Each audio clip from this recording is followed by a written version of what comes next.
Hey guys, Dark Skeleton here for more Goblins vs. Gnomes expansion content, and today we're looking at the Muster for Battle card. It's a Paladin spell that costs 3 mana and summons 3 Silver Hand Recruits and equips you with a 1/4 weapon, all at the same time.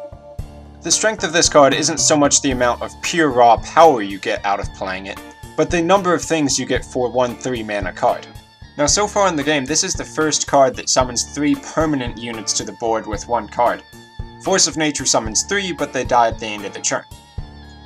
Paladins have always been pretty good at putting a bunch of little guys on the board with their hero power, but this is just icing on the cake, being able to summon 3 at once.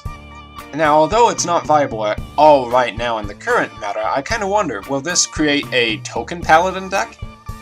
Some turn 4 follow-ups that are already in my mind could be Direwolf Alpha, possibly ×2, or Defender of Argus. Or maybe even a Cult Master for some sick card draw.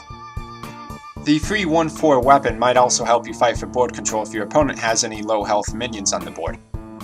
The obvious ways to stop this card would be putting down a big taunt like Ascension Shieldmaster, or doing some kind of cheap AoE effect like an Arcane Explosion. Not that anyone runs Arcane Explosion right now. Now I could definitely see this being a playable card in a different kind of Paladin deck, possibly something like Gadgetzan Auctioneer or a Jeeves Paladin deck.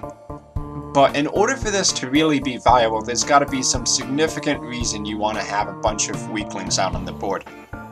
Avenge already works pretty well when you have a few guys on the board, buffing a weak guy up to a decent-sized 4/3.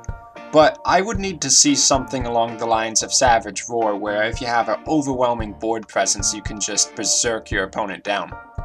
On its own, it definitely appears to be a pretty good value card, but I doubt it's going to make its way into standard control Paladin decks. If anyone's going to play this card, it's going to be in a very new kind of Paladin deck, and I think it'll be interesting to see people try to use this card and put it into new decks.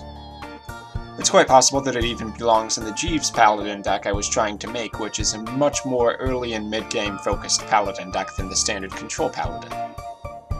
Anyway, I've been Dark Skeleton, thanks for watching, I hope you enjoyed taking a look at Muster for Battle. If you have any comments or questions, leave them down below. If you want to see more Hearthstone content, then go ahead and subscribe, and I'll see you next time.